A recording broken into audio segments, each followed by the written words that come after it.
બા, તમને ખબર છે, જ્યારે મારી ફ્રેન્ડ સાથે લેટ નાઇટ મૂવી શો જોઈને આવતી ને, તો મારી મમ્મી પણ આમ જ મારી રાહ જોઈને બેસી રહેતી.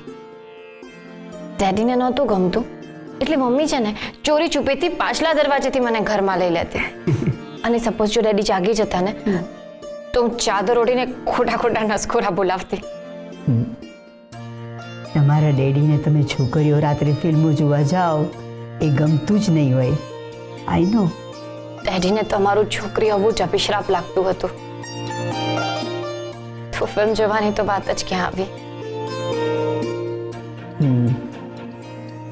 કેસર વહુ, તમારો સ્વભાવ ભલે ગમે તેવો હોય, પણ તમારા ઘરનું વાતાવરણ, તમારા ડેડીનો બેદરકારી ભર્યો સ્વભાવ, આ બધાની વચ્ચે તમે તમારું જીવન જે રીતે ઘડ્યું છે ને, આઈ એપ્રિશિએટ ઇટ.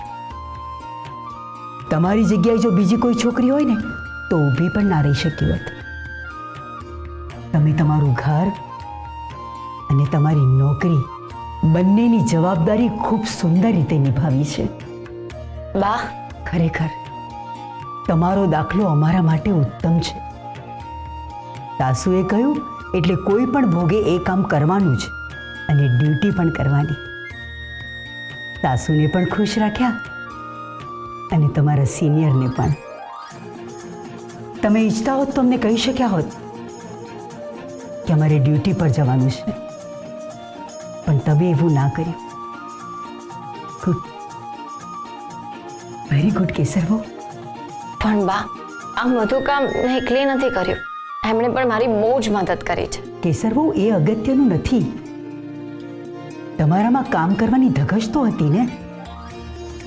પછી કોણે તમને મદદ કરી, કોણે ના કરી, એ અમારા માટે કાંઈ જ અગત્યનું નથી.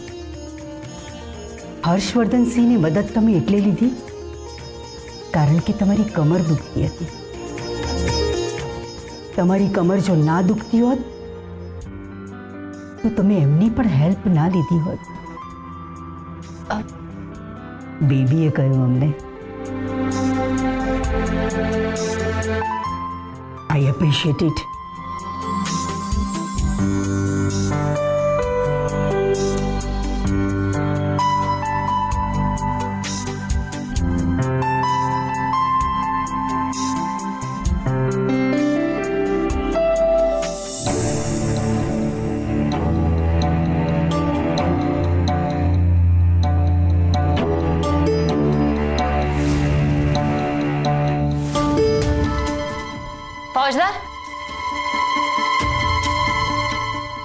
ફોજદાર, તમને ખબર છે કે આજે શું થયું? તમે હજુ સુધી અનપેકિંગ નથી કર્યું?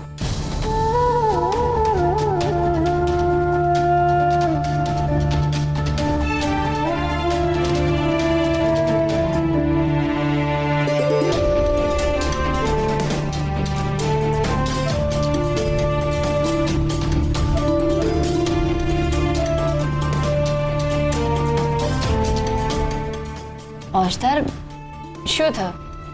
તમે કેમ આટલા ઇમોશનલ છો? કેસર, મારે કાલે અમદાવાદ જવાનું છે.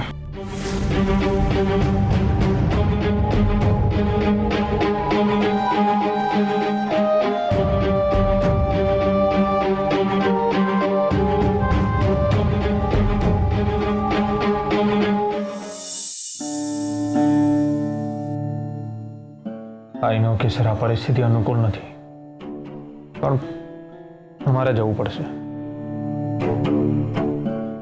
એટલે અર્જુનભાઈ કરતા આ નહેરનું કામ તમારા માટે વધારે મહત્વનું છે? કેસર, 3-4 દિવસ પછી ઇનામદાર સાહેબ લાંબી ટૂર પર જવાના છે, તો એ ટૂર પર નીકળે એની પહેલાં આ કામ થઈ જાય તો સારું. મારે હવે બહુ ટાઈમ વેસ્ટ નથી કરવો. હું સોમનાથ દાદાને પ્રાર્થના કરીશ કે તમારું આ નહેરનું કામ જલ્દી પૂરું થઈ જાય.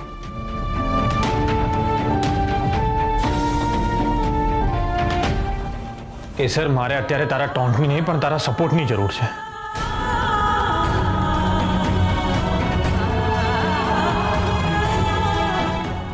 ફોજદાર, તમે આવી રીતે ક્યારેય વાત નથી કરતા.